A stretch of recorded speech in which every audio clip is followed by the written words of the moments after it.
Bien, saludo cordial, estimados estudiantes. Vamos a mirar la forma trigonométrica y polar de un número complejo. Para ello partimos de lo que tiene que ver con el plano complejo. Aquí tenemos el plano complejo, donde lo que para nosotros en el plano cartesiano es la parte del eje X positivo, para nosotros es la parte real del número complejo Z.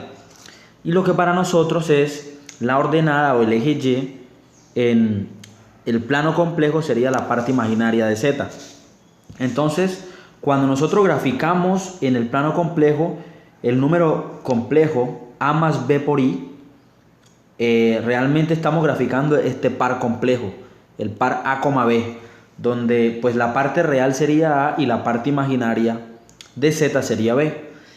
Pero amén de eso, nosotros podemos realizar una serie de transformaciones para encontrar representaciones diversas de un número complejo. No solo mirar su forma cartesiana o su forma como par ordenado, sino también mirar su representación trigonométrica y su representación en coordenadas polares o lo que se conoce como forma polar.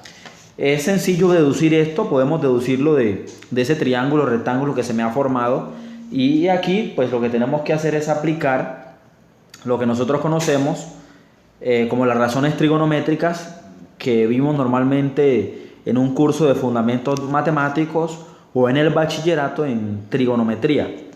Y de aquí pues se pueden establecer las siguientes relaciones. Coseno de teta, pues si miramos la relación de ese triángulo, sería cateto contiguo o adyacente, que es A, partido de la hipotenusa, que sería R, que viene a ser como el radio. Si de aquí despejamos A, sería igual a R veces coseno de teta. Aplicamos similarmente para la función seno.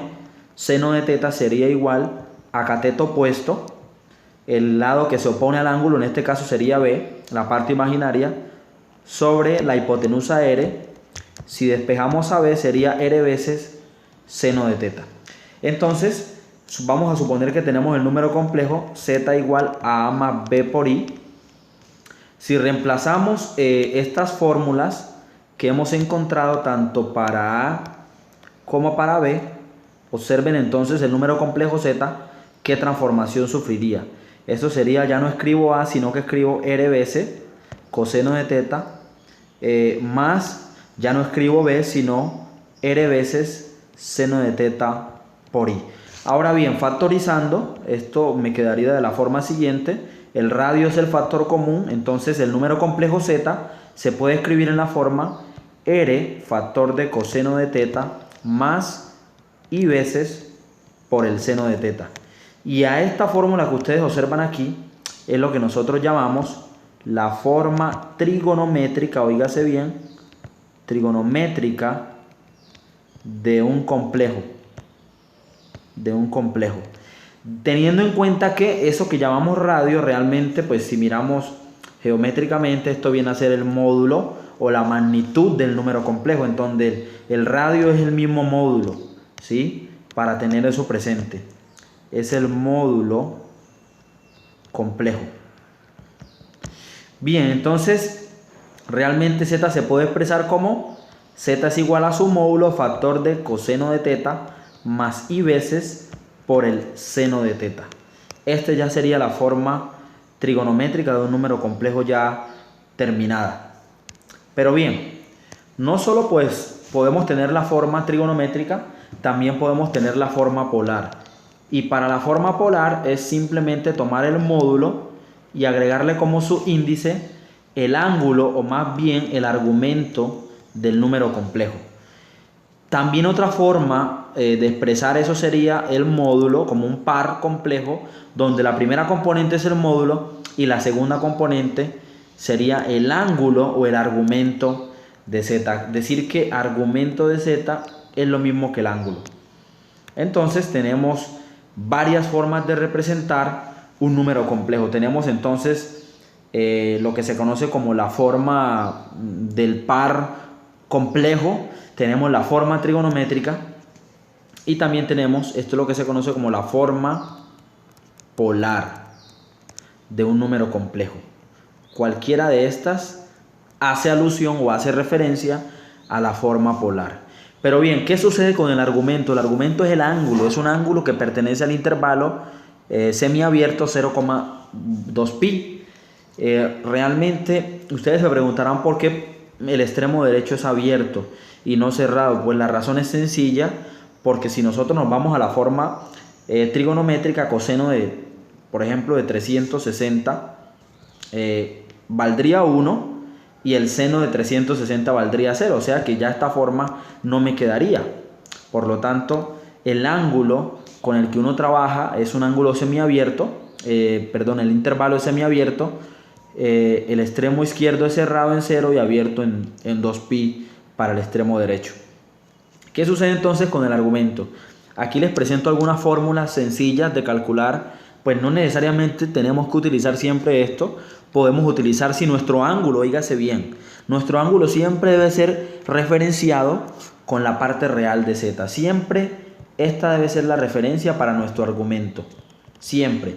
Es decir que si nuestro ángulo θ pasa del primer cuadrante, nos tocaría utilizar o bien las fórmulas que les estoy presentando o utilizar fórmulas de reducción al primer cuadrante. Entonces voy a presentaros un ejemplo donde nos piden calcular la forma trigonométrica y la forma polar para este número complejo que aparece aquí.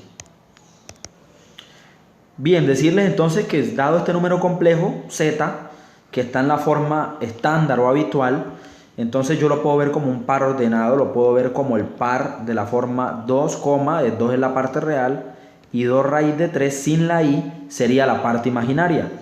Entonces lo primero que tenemos que hacer es calcular el módulo. El módulo pues ya sabemos que es la raíz cuadrada de la suma de los cuadrados de las componentes.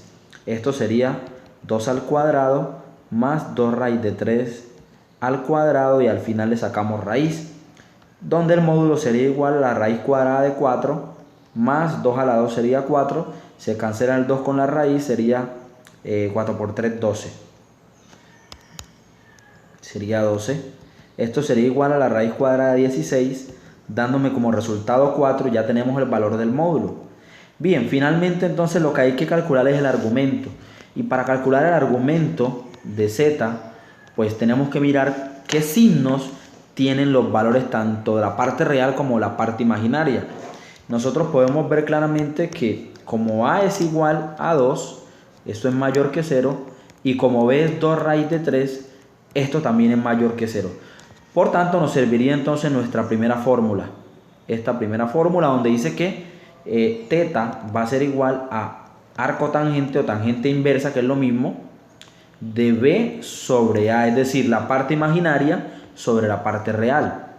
Esto sería igual a tangente inversa, b es 2 raíz de 3 y la parte real sería 2, de donde θ sería igual a tangente inversa de raíz cuadrada de 3. θ va a ser igual, si utilizamos una calculadora nos vamos a dar cuenta que el único ángulo cuya tangente es raíz de 3 sería pi tercio o 60 grados. Pi tercio porque debemos trabajar en el sistema cíclico donde los ángulos se expresan en pi radianes. Entonces sería pi tercio el argumento o el ángulo en cuestión. En conclusión, entonces, la forma trigonométrica de z sería igual al módulo, que es 4, factor de coseno de pi tercio, más i veces seno de pi tercio. Y la forma polar de z, pues, básicamente sería el módulo, que es 4, y colocando como su índice el ángulo, o en su efecto, un par complejo donde la primera componente es el módulo y la segunda es el ángulo. 4, pi tercio. Y con esto hemos terminado. Entonces este sería la forma trigonométrica y este sería la forma polar.